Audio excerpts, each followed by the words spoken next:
علی رسولہ الکریم۔ اعتکاف کے حوالے سے کچھ فضائل اور مسائل آپ کے سامنے پیش کرنے ہیں، کیونکہ بہت سے لوگ اعتکاف میں بیٹھ چکے ہیں اور بہت سے ہو سکتا ہے بیٹھنے کی تیاری کر رہے ہوں۔ اعتکاف وہ عمل ہے جو رسول اللہ صلی اللہ علیہ وسلم نے پابندی سے فرمایا۔ جب آپ صلی اللہ علیہ وسلم کا آخری وقت تھا، عمر کا آخری حصہ تھا، تو اس میں آپ صلی اللہ علیہ وسلم پابندی سے اعتکاف فرمایا کرتے تھے۔ دنیا کی ہر قوم میں اعتکاف کی عبادت رہی ہے۔ جو بت پرست لوگ ہوتے تھے وہ فَنَظَلُّ لَهَا عَاكِفِينَ، قرآن کہتا ہے کہ وہ بھی بتوں کے سامنے جو ہے وہ ادب سے اور اس خاص قسم کی حیت بنا کے بیٹھ جایا کرتے تھے۔ تو جب اسلام دنیا میں آیا تو اسلام نے ہمیں بتایا کہ ہم نے اگر عبادت کے لیے اپنے آپ کو باؤنڈ کرنا ہے تو ہم صرف اللہ کے لیے کر سکتے ہیں اپنے آپ کو باؤنڈ، اور وہ بھی مسجد کے اندر۔ تو نبی صلی اللہ علیہ وسلم نے مسجد میں اعتکاف فرمایا۔ اس وقت سے لے کے آج تک امت آپ صلی اللہ علیہ وسلم کے اس عمل کو فالو کر رہی ہے۔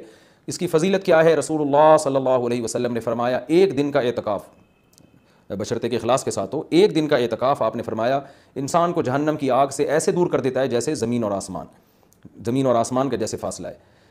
تو اس عبادت کا بنیادی مقصد یہ ہے کہ انسان پورے سال دنیا کے کاموں میں مشغول رہتا ہے، وہ سال میں کچھ دن اللہ کے لیے نکالے۔ جیسے کوئی شخص ہجرت کرتا ہے اللہ کے لیے، اپنے گھر بار کو چھوڑتا ہے، تو معتکف بھی ایک نوعیت کی ہجرت کرتا ہے۔ وہ اپنے بیوی بچوں کو، اپنے اہل و عیال کو، اپنے رشتہ داروں کو چھوڑ چھاڑ کے اللہ کی گھر میں اور مسجد میں آ کے وہ پڑھ جاتا ہے۔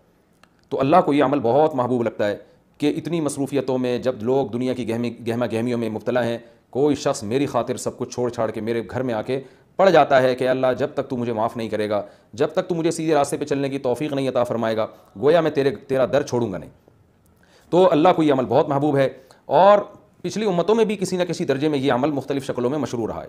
آپ صلی اللہ علیہ وسلم نے اس کی فضیلت بھی بیان کی، اور فقہائے کرام نے قرآن و سنت ہی سے اعتکاف کے مسائل بھی نکالے۔ تو اعتکاف کی سب سے بڑی فضیلت کیا ہے؟ ایک تو وہ فضیلت کہ جو حدیث میں بیان کی کہ مشرق اور مغرب میں جو فاصلہ اور آسمان اور زمین میں جو فاصلہ ہے، اتنا اللہ تعالیٰ جہنم کی آگ سے انسان کو دور کر دیتے ہیں۔ دوسری فضیلت اعتکاف کی کہ اس میں ہم آپ صلی اللہ علیہ وسلم کی ایک سنت کو فالو کر رہے ہوتے ہیں، جو کام نبی نے کیا ہم وہ کر رہے ہوتے ہیں۔ اور قرآن کہتا ہے لَقَدْ كَانَ لَكُمْ فِي رَسُولِ اللَّهِ أُسْوَةٌ حَسَنَةٌ، تمہارے لیے محمد صلی اللہ علیہ وسلم کے عمل میں اسوہ حسنہ، ایک اچھا نمونہ ہے، جیسے انہوں نے زندگی گزاری تم بھی ایسا کرو۔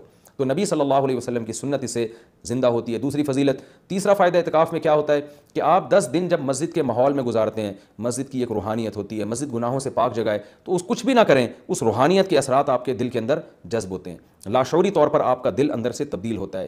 یہ اعتکاف کا تیسرا فائدہ۔ چوتھا فائدہ، آپ کو 10 دنوں تک باجماعت نماز پڑھنے کی توفیق ملتی ہے، آپ کو مسجد میں عبادت کی توفیق ملتی ہے، فارغ علماء کے بیانات سننے کی آپ کو توفیق ملتی ہے۔ یہ ایک بہت بڑا فائدہ ہے اعتکاف کا۔ اور سب سے بڑا فائدہ کیا جو حدیث میں بھی منقول ہے، اور آپ صلی اللہ علیہ وسلم نے اعتکاف کی مشروعیت کی ایک وجہ یہ بھی بیان کی ہے کہ اس سے انسان کو لیلۃ القدر نصیب ہوتی ہے۔ آپ صلی اللہ علیہ وسلم لیلۃ القدر کی رات کی تلاش میں بھی اعتکاف فرمایا کرتے تھے، 10 دنوں کے لیے مسجد میں آ کے بیٹھ جایا کرتے تھے۔ تو معتکف کو یقینی طور پر لیلۃ القدر کی رات ملتی ہے۔ بالفرض اگر وہ سوتے ہوئے میں بھی لیلۃ القدر کی رات گزر جائے اور اس سے عبادت نہ ہو سکے، تو کم از کم اعتکاف والی عبادت تو اس کو لیلۃ القدر میں ملے گی۔ وہ قیامت کے دن یہ تو کہہ سکتا ہے اے اللہ لیلۃ القدر کی رات میں نے کوئی عبادت نہیں کی، لیکن اعتکاف والی عبادت مجھ سے ہوئی ہے، اس لیے کہ میں مسجد کے اندر موجود تھا۔ تو اعتکاف والے حضرات کو چاہیے کہ اعتکاف میں اگر آپ کچھ نہیں بھی کرتے، صرف فرض نماز پر اکتفا کرتے ہیں، تو آپ کو اعتکاف کا پھر بھی ثواب ملے گا۔ لیکن یہ جب اللہ کی طرف سے اتنا بہترین پیکیج آپ کو ملا ہوا ہے، آپ فارغ بھی ہیں، رمضان کا آخری عشرہ بھی ہے، اپنے آپ کو آپ نے باؤنڈ کیا ہوا ہے مسجد میں، تو سو کے یہ وقت گزار دینا یہ بہت بڑے اجر سے محرومی کا ذریعہ ہے۔ اس لیے معتکف کو اپنا وقت زیادہ سے زیادہ عبادت میں، تلاوت میں، نماز میں، دعاؤں میں لگانا چاہیے۔ اعتکاف میں انسان کی دعائیں بہت قبول ہوتی ہیں۔ تو رات کا آخری حصہ بھی ہو اور رمضان کا آخری عشرہ بھی ہو اور اعتکاف کی حالت بھی ہو، تو یعنی دعا کی قبولیت کا اس سے بڑا سبب کوئی ہو نہیں سکتا۔ تو معتکفین حضرات کو راتوں کے آخری حصے میں دعاؤں کا بہت زیادہ اہتمام کرنا چاہیے، اور معتکف کو چاہیے کہ رمضان کا یہ جو آخری عشرہ آپ نے اعتکاف کے لیے سلیکٹ کیا ہے، تو اس میں صرف اعتکاف برائے اعتکاف نہ ہو، بلکہ یہ ایک ورکشاپ ہونی چاہیے جس میں آپ یہ نیت کریں کہ میں جب مسجد سے نکلوں گا تو میں مکمل چینج ہو چکا ہوں گا۔ اگر آپ کی داڑھی نہیں ہے، آپ اعتکاف میں نیت کریں میں داڑھی کٹانے سے توبہ کروں گا۔ اگر آپ سود کھاتے ہیں، آپ نیت کریں میں 10 دن ایسے گزاروں گا کہ جب میں باہر نکلوں تو میں سود سے توبہ کر چکا ہوں۔ اگر بدنظری کی عادت ہے، آپ 10 دن اعتکاف میں اللہ سے دعا مانگیں کہ مجھ سے بدنظری چھوٹ جائے، اور یہ نیت کریں کہ میں اعتکاف میں نکلنے سے پہلے اس لعنت سے توبہ کر چکا ہوں گا۔ اگر آپ کو دھوکہ دینے کی عادت ہے، بد اخلاقی کی عادت ہے، ماں باپ کا دل دکھانے کی عادت ہے، بیوی کا حقوق نہیں ادا کر رہے، بچوں کے ساتھ رحمت والا معاملہ نہیں کر رہے، اخلاق خراب ہے آپ کے، ان تمام بیماریوں سے اور ان تمام گناہوں سے توبہ کا فیصلہ کریں۔ بلکہ میں تو یہاں تک معتکفین کو کہتا ہوں، جو میں نے علماء سے سنا ہے، کہ اعتکاف میں جس دن بیٹھیں سب سے پہلا کام آپ یہ کریں کہ اپنے گناہوں کی ایک لسٹ بنا لیں۔ کہ بھائی میرے اندر یہ گناہ ہے، نماز قضا کر دیتا ہوں، میں شراب پیتا ہوں، میں بدنظری کرتا ہوں، یا میں اللہ نہ کرے اور کوئی بڑا جرم کر رہا ہوں، تو سارے جرائم کی لسٹ بنائیں اور پھر آپ یہ نیت کریں اور وہ پرچی اللہ کے سامنے دعا میں رکھا کریں، اللہ یہ میرے جرائم ہے تو مجھے ان سے توبہ کرنے کی توفیق دے دے، تو پھر وہ اعتکاف حقیقت میں آپ کا اعتکاف بنے گا۔ اور میں نے اپنی زندگی میں دیکھا ہے کہ جنہوں نے صحیح طرح سے اعتکاف کیا ان کی زندگیاں ہمیشہ کے لیے تبدیل ہو گئی۔ اکثر توبہ کرنے والے وہ ہوتے ہیں جو اعتکاف میں جا کر ان کو توبہ کی توفیق ملتی ہے، تو یہ بہت بڑی عبادت ہے، اس کا اہتمام کرنا چاہیے۔ دوسری بات، پہلے دن سے اپنا عبادت کا کوئی اسکیجول بنا لینا چاہیے، ایسا نہ ہو کہ آپ آ کے بیٹھ گئے، اب سوچنے میں 3 دن گزار دیں گے کہ آپ نے کرنا کیا ہے، تو اپنا ایک اسکیجول بنائے کہ بھئی تہجد کتنی، تراویح کی تو پابندی کرنی ہے، تہجد کتنی پڑھنی ہے اور کتنے پارے اس میں پڑھنے ہیں، یا کتنی مقدار میں تلاوت اس میں کرنی ہے، تسبیحات کتنی کرنی ہے، کون سی کرنی ہے، دعا کس وقت مانگنی ہے، کتنی دیر مانگنی ہے، یہ پورا ایک اسکیجول پہلے سے ہونا چاہیے آپ کا۔ کھانے پینے کی ترتیب تو پہلے دن بن جاتی ہے کہ سحری کون لے کر آئے گا، افطاری کون لے کر آئے گا، اور رات کا کھانا کون لے کر آئے گا، اور چائے کب پینی اور کون کس وقت لے کر آئے گا، یہ تو ترتیبیں پوری بن جاتی ہیں۔ تو یہ تو آپ باہر بھی کر سکتے تھے یہ کام، اعتکاف تو عبادت کے لیے ہے، تو عبادت کی ترتیب بنانا یہ چائے اور کھانے پینے کی اور پکوڑے اور سموسوں کی ترتیب سے زیادہ ضروری ہے اعتکاف میں، تو شروع میں اس کا اسکیجول بنا لینا چاہیے۔ اس بارے میں کچھ مسائل بھی ہیں کہ اعتکاف کن چیزوں سے ٹوٹتا ہے۔ پہلی بات تو یہ کہ اگر آپ کا روزہ ٹوٹ گیا تو اعتکاف بھی خود بخود ٹوٹ جائے گا۔ اعتکاف جب بھی ٹوٹے گا تو قضا 1 دن کی ہوتی ہے اس کی، جیسے کسی کا اعتکاف ٹوٹ گیا تو وہ اگلے ہی دن مغرب سے پہلے قضا کی نیت کر لے اور یہ نیت کرے کہ میں جو آج اعتکاف ٹوٹا ہے اس کی میں قضا کر رہا ہوں، کیونکہ وہ سنت اعتکاف تو اب اس کا ختم ہو جائے گا، وہ ایک قضا اعتکاف کرے اور پھر آگے نفلی اعتکاف کی نیت سے مزید دن اگر باقی ہیں تو مسجد میں بیٹھ جائے، تو وہ 24 گھنٹے روزے کے ساتھ قضا اعتکاف کی نیت کر لے گا، یعنی 24 گھنٹے اعتکاف ہوگا اور روزے کے ساتھ، روزہ جو صبح صادق سے غروب آفتاب تک ہوتا ہے۔ کن چیزوں سے اعتکاف ٹوٹتا ہے میں اس پہ تذکرہ کر رہا تھا۔ ایک، روزہ اگر ٹوٹ گیا تو اعتکاف بھی ٹوٹ جائے گا۔ دوسرا، بلا شرعی عذر اگر آپ مسجد سے باہر نکل گئے تو آپ کا اعتکاف ٹوٹ جائے گا۔ شرعی عذر کیا ہے؟ شرعی عذر ہے سب سے پہلے قضائے حاجت ہے، قضائے حاجت کے لیے آپ جا سکتے ہیں اور اس دوران چلتے چلتے باتیں بھی کر سکتے ہیں، رک کے آپ باتیں نہیں کر سکتے۔ آپ واش روم تک پہنچے، پتہ چلا جی واش روم کا دروازہ بند ہے، کوئی پہلے سے وہاں موجود ہے، تو آپ اس کے انتظار میں وہیں کھڑے رہ سکتے ہیں، اس سے اعتکاف نہیں ٹوٹتا۔ وہاں کھڑے کھڑے آپ کسی سے موبائل پہ بھی بات کر سکتے ہیں، آپس میں بھی بات کر سکتے ہیں۔ ہاں، بندہ باہر نکل آیا اور پھر بھی آپ موبائل پہ لگے ہوئے ہیں تو آپ کا اعتکاف ٹوٹ جائے گا، کیونکہ اب یہ آپ کا کھڑا ہونا یہ شرعی عذر کے بغیر ہے۔ وضو کے لیے آپ جا سکتے ہیں، جب آپ وضو کے لیے گئے تو نل کا کھولا آپ نے، وضو کے دوران آپ بات چیت کر رہے ہیں، اس سے اعتکاف نہیں ٹوٹے گا۔ وہ الگ بات ہے وضو کے دوران بات چیت نہیں کرنی چاہیے، لیکن اس سے اعتکاف نہیں ٹوٹے گا کیونکہ آپ نے اس بات چیت میں الگ سے ٹائم نہیں لگایا، وضو کے دوران ہی آپ نے بات چیت کی ہے، وضو آپ نے پراپر طریقے سے کیا، اور اب آپ وہاں بیٹھے بیٹھے وضو کی دعا پڑھ رہے ہیں یا کچھ اور پڑھ رہے ہیں تو اس سے بھی اعتکاف ٹوٹ جائے گا، کیونکہ پراپر وضو کرنے کے بعد آپ پر لازم تھا کہ آپ اٹھ کے مسجد میں آئیں۔ ہاں، جلدی وضو کرنا ضروری نہیں ہے، بعض لوگ وہمی ہوتے ہیں، وہ سمجھتے ہیں میں اعتکاف سے مسجد سے باہر نکل کے وضو کریں تو بہت اسپیڈ میں کریں، ایسا کچھ بھی نہیں ہے، تمیز سے، آرام سے، شرافت سے، اعتدال سے آپ وضو کریں، جو پراپر طریقہ ہے وضو کرنے کا۔ جب آپ وضو میں قلی کر رہے ہیں تو اس دوران آپ ٹوتھ پیسٹ یا برش بھی کر سکتے ہیں مسواک کی نیت سے۔ ہاں، وضو کرنے کے بعد الگ سے پھر یا الگ سے ٹوتھ پیسٹ یا مسواک کرنے کے لیے مسجد سے باہر جانا، اس سے اعتکاف ٹوٹ جائے گا۔ وضو کے دوران وضو ہی کی نیت سے یہ کام کیا جا سکتا ہے، تو اس سے اعتکاف نہیں ٹوٹے گا۔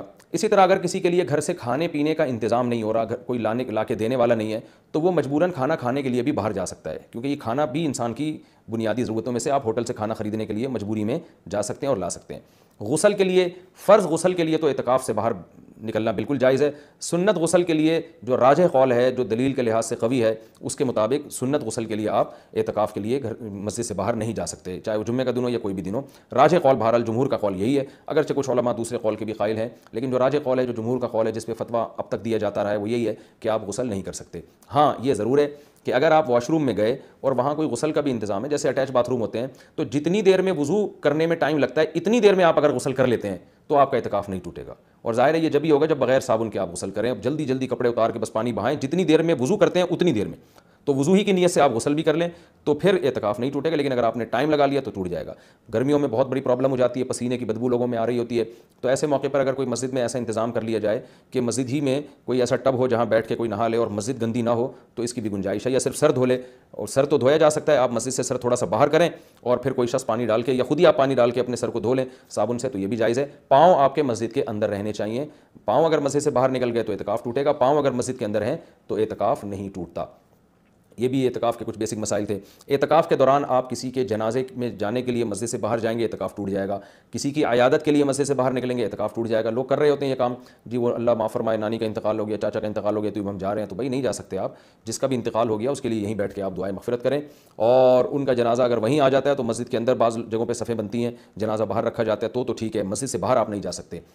اسی طرح ایک اور بھی گنجائش ہے کہ اگر کسی کو اعتکاف کے دوران پہلے سے پتہ ہے کہ مجھے کسی ضروری کام سے جانا پڑے گا تو وہ مستثنی بھی کر سکتا ہے. یعنی اعتکاف میں بیٹھنے سے پہلے وہ یہ نیت کر لے کہ فلاں دن اتنے ٹائم تک کا جو وقت ہے میں اعتکاف سے خارج کر رہا ہوں, تو وہ فلاں دن جب آئے گا تو وہ مخصوص ٹائم اس کا اعتکاف میں داخل ہی نہیں ہوگا, تو اس دوران وہ مسجد سے باہر جا سکے گا, اس کا اعتکاف نہیں ٹوٹے گا. یا وہ یہ کہہ لے کہ جیسے کسی نے پیپر دینا ہے تو یہ نیت کرے کہ بھائی میں اعتکاف میں تو بیٹھ رہا ہوں لیکن میرا ایم اے اسلامیات کا یا میرا اکنامکس کا پیپر ہے, تو میں جب پیپر کا ٹائم ہوگا تو میں جاؤں گا پیپر دینے کے لیے اور پیپر دے کے فوراً واپس آ جاؤں گا. تو پہلے سے جو نیت کر لے گا تو اس میں وہ ٹائم اعتکاف میں داخل ہی نہیں ہوگا اور اس عمل کی وجہ سے اس کا اعتکاف ٹوٹے گا نہیں. البتہ سنت بہرحال یہی ہے کہ پراپر 10 دن تک مسلسل اعتکاف کیا جائے. تو یہ کچھ موٹے موٹے مسائل تھے اعتکاف کے. اور رمضان میں روزے کی حالت میں سرما لگانے سے, کان میں آنکھ میں دوا ڈالنے سے روزہ بھی نہیں ٹوٹتا, اعتکاف بھی نہیں ٹوٹتا. خوشبو لگانے سے نہ روزہ ٹوٹتا ہے نہ اعتکاف ٹوٹتا ہے. باتیں کرنے سے بھی نہ روزہ ٹوٹتا ہے نہ اعتکاف ٹوٹتا ہے. لیکن اعتکاف میں زیادہ باتیں نہیں کرنی چاہیے, عمل کو زیادہ فوکس کرنا چاہیے. اور اگر کوئی گپ شپ لگاتا بھی اعتکاف میں تو اس سے کچھ نہیں ہوتا, لیکن اعتدال سے مسجد کے آداب کا خیال کرتے ہوئے. تو اعتدال سے اگر کوئی مسجد میں رہے اور مسجد کے آداب کا خیال کر کے بات چیت بھی اعتکاف کے دوران کرتا ہے تو یہ ناجائز عمل نہیں ہے. ایک بات جو آخری بات, اعتکاف میں موبائل کا استعمال کم کریں اور اس کو مثبت ایکٹیویٹیز کے لیے محدود کر دیں. فون پہ باتیں کرتے رہنا, ویڈیوز دیکھتے رہنا فیس بک کی, یہ تو سارا ٹائم آپ کا فیس بک برباد کر دے گا. کوئی کام کی علمی بحث دیکھنی ہو تو ایک الگ بات ہے, لیکن ویڈیو گیم اور ان چیزوں میں اعتکاف کو برباد کرنا یہ بہت بڑی محرومی کی بات ہے. اللہ تعالیٰ سے دعا ہے کہ اس رمضان کے اس عشرے کو اللہ ہم سب کے لیے رحمت بنائے, اور اعتکاف میں خاص طور پر اس وبا کے بارے میں, اس وبا کے لیے سب مل کے دعا کریں. معتکفین حضرات سے خاص طور پہ گزارش ہے کیونکہ ان کی دعاؤں کی قبولیت کا امکان زیادہ ہے. یہ جو کرونا کی وبا انڈیا میں پھیلی ہوئی ہے, پوری دنیا کو اپنے لپیٹ میں لیا ہوا ہے, لاکھوں لوگ لقمہ اجل بن گئے, پتہ نہیں کتنوں کی موت اور مقدر ہے. تو گڑ گڑا کے معتکفین حضرات سے گزارش ہے کہ اس رات اللہ سے دعا مانگے, خاص طور پہ ختم قرآن کے موقع پر خوب اللہ سے دعا مانگیں کہ اللہ اس وبا کو انسانیت سے دور کر دے اور اس وبا سے ہونے والی تباہی سے اللہ ہم سب کو بچا لے. ہم کمزور ہیں اور ہمارے ایمان بھی کمزور, ہمارے جسم بھی کمزور, تو ہم صبر والی زندگی نہیں مانگتے کہ آزمائشیں آئیں اور صبر کریں, بلکہ ہم اللہ سے شکر والی زندگی مانگتے ہیں. اللہ تو ہمیں نعمتیں دے اور شکر کی توفیق دے. ہاں اگر کوئی مصیبت مقدر میں ہے ہی تو اللہ ہمیں صبر کی توفیق دے, لیکن اللہ ہم سے مصیبتوں کو دور کر لے. تو اس وبا کے لیے خاص طور پر دعا مانگنی چاہیے سب کو مل کے کہ انڈیا میں جو حالات ہیں اللہ ان حالات سے انڈیا کے مسلمانوں کو اور وہاں کے دوسرے انسانوں کو, جو بھی لوگ وہاں بستے ہیں, سب لوگوں کو اللہ محفوظ رکھے اور پوری دنیا کو اس وبا سے اللہ تعالیٰ بچائے. شاید اللہ معتکفین کی دعا کی برکت سے اس آئے ہوئے عذاب کو انسانیت سے ٹال دے. اللہ تعالیٰ ہم سب کو سمجھنے کی, عمل کرنے کی توفیق. GK Islam 7 and 6. Please subscribe.